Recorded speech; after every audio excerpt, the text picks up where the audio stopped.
قال تعالى مخاطبا نساء النبي في أمر مباشر لهن: وقرن في بيوتكن ولا تبرجن تبرج الجاهلية الأولى.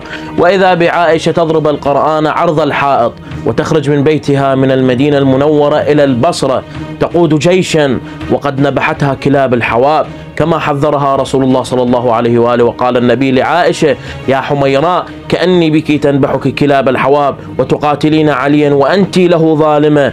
وعن ابن عباس عن النبي صلى الله عليه وآله قال لنسائه: ليت شعري أيتكن صاحبة الجمل الأدب كثيرة الوبر، يعني أو كثيرة وبر الوجه، تخرج فتنبحها كلاب الحواب، يقتل عن يمينها وعن يسارها قتلا كثيرا ثم تنجو بعدها.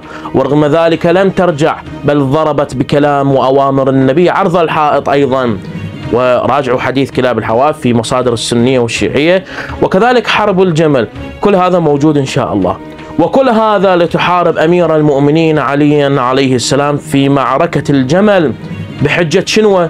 بحجة المطالبة بدم عثمان، رغم أن عائشة هي نفسها من حرضت على قتل عثمان وقالت: اقتلوا نعثلا فقد كفر، اقتلوا نعثلا فقد كفر، على من؟ على عثمان. ولكنها استغلت مقتل عثمان لقتل الإمام علي عليه السلام أيضا. وكانت المعركة دامت 7 أيام كما يذكر المؤرخون كاليعقوبي وابن كثير. وفي أول يوم تم قتل طلحة والزبير، وبقيت عائشة 6 أيام تقود الجيش بنفسها. ولكن الحمد لله انتصر ولي الله علي عليه السلام، وأرجع عائشة إلى المدينة أسيرة بيد أخيها محمد بن أبي بكر ربيب علي عليه السلام. وأن هذه المعركة قتل فيها واستشهد أكثر من 20,000 صحابي وتابعي، كما يؤكد اليعقوبي في تاريخه: يعني أمكم عائشة قتلت صحابتكم، قتلت صحابتكم.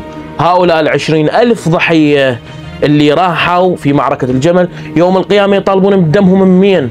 من علي خليفة رسول الله، أم من عائشة أول خارجية في الإسلام؟ وأما عائشة ليست إلا كزوجة نوح ولوط منافقة، وقد فضحها الله تعالى وصاحبته حفصة بقوله: أن تتوبا إلى الله فقد صغت قلوبكما، وأن تظهر عليه فإن الله هو مولاه، وجبريل وصالح المؤمنين والملائكة بعد ذلك ظهيرا. فالله عز وجل يؤكد نفاق عائشة وحفصة بقوله صغت، أي حادت عن الإيمان، ثم يؤكد أنهما عدوتا للنبي صلى الله عليه وآله.